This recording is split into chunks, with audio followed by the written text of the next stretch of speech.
Olá, leitores e leitoras! Hoje eu tô aqui para indicar para vocês um livro maravilhoso chamado Lei de Audácia, da Karina Reid. E, gente, que livro! Que livro! Pensa num livro bom pra caramba. É esse, livro bom pra caramba, que faz você rir, faz você ficar triste, faz você chorar, faz você sentir todas as emoções em um único livro. Livro muito bom. E é uma super indicação. Vamos começar pelo básico. Primeiro, que essa história não se passa na Inglaterra, não se passa na França, não se passa na Escócia. Então, onde se passa essa história? Na Alemanha. E aí a gente já tem uma diferença que é brutal, porque já é um lugar diferente, outra realidade, outros costumes, mas ainda assim tem tudo que a gente ama de paixão em romance de época. A única dificuldade que eu encontrei, e eu vou ser bem honesta com vocês, foi a questão dos nomes dos personagens. Por quê? Porque, gente, os sobrenomes são basicamente impronunciáveis para quem não sabe falar alemão. E o nome do mocinho é Dietrich. Cara, eu não sei se é assim. Eu vou deixar escrito aqui, vocês pronunciam do jeito que vocês quiserem. Mas basicamente, ó, se a Karina estiver assistindo, escreve embaixo, ela é professora de alemão, escreve embaixo se eu pronunciei direito. Eu acho que não. Mas de qualquer forma, é uns nomes assim mais diferentões. O nome da nossa personagem feminina é muito mais delicado, muito mais simples, muito mais fofinho. É Emma. Simples assim. Simples, Emma. O romance entre esse casal vai começar de uma forma bem diferente. E antes de falar sobre isso, eu quero falar sobre o que me chamou a atenção nessa história. Primeiro foi a capa. Eu achei a capa muito bonita. E aí a sinopse tem um tiro nos fundilhos.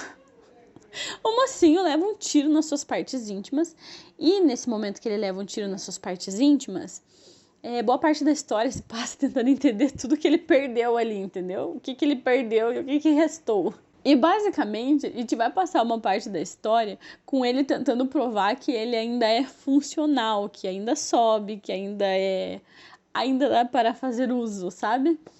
E para tentar provar essa funcionalidade dele, ele vai virar um libertino, ele vai frequentar bordel, vai passar dias e dias em bordel, e isso vai acabar com a reputação dele, que já não era aquelas coisas.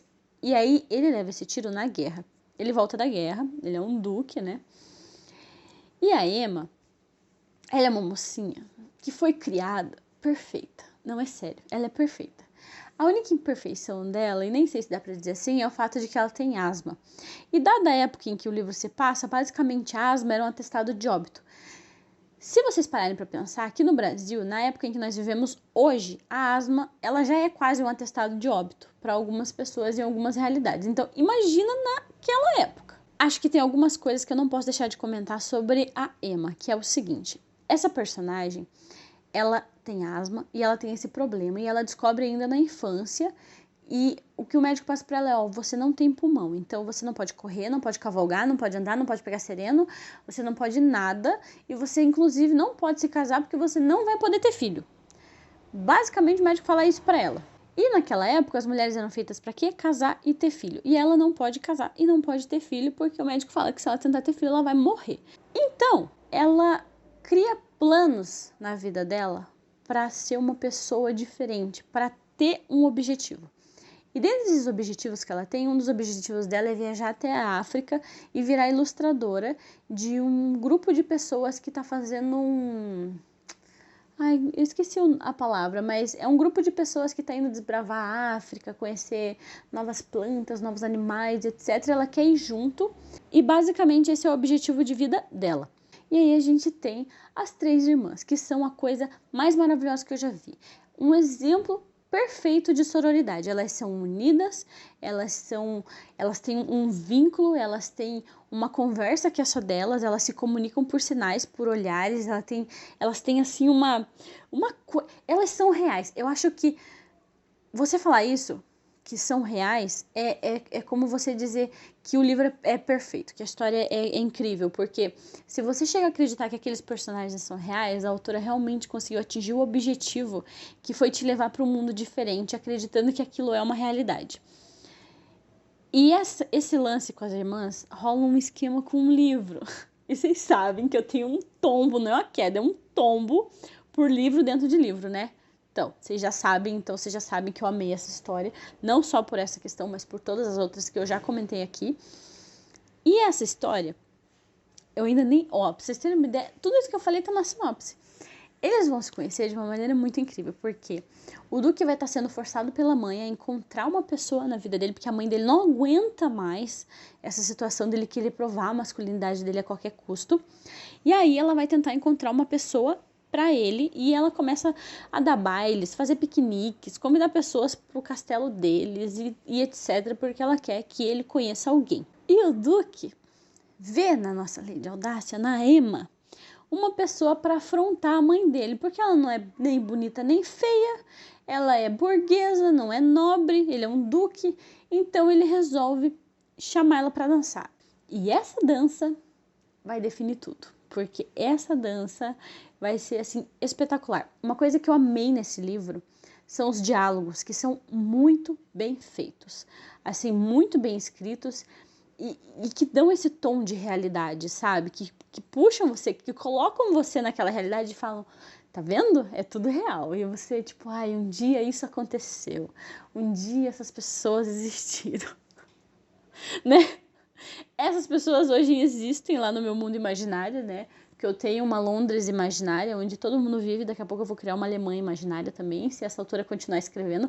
Inclusive, o livro 2, que provavelmente vai contar a história da Charlotte, e pensa no tanto de gancho que a autora deixou no livro 1 para Charlotte. Uma porrada. E gancho que não se explica sozinho. Aquele tipo de gancho que se você não for lá e ler a história, eles não se explicam. Tipo, um gancho que fica lá falando que ela se casou. Como assim ela se casou? Aí tem o gancho da carta. Daí você fala, peraí, que é essa carta? Aí tem o gancho do irmão do Duque. E daí você fala, tá, mas pera, tem alguma coisa errada. O que é essa carta desse burguês? Qual que é o gancho do irmão do Duque? Por que apareceu um índio no final da história? E que casamento que foi esse que a Charlotte não aparece no nascimento da criança? E você fica pirado. Você sabe que a história da Charlotte vai ser top, porque a Charlotte, ela é escritora, então vai ser livro dentro de livro. E eu já tô assim, ó. Só esperando esse livro sair pra ler. Julho. Abril, maio, junho, vai demorar um pouquinho. Tudo bem. Faz parte. Essa ansiedade também faz parte. Espero não ter esquecido a Audácia até lá. Mas se eu esquecer, eu volto aqui no meu próprio YouTube e assisto os meus vídeos. Eu faço muito isso. Tipo, eu li o 1 e o 2. Daí, sei lá, saiu um 3, um 4. Eu pego as minhas resenhas, assisto pra mim conseguir lembrar da história bem pra poder ler os próximos.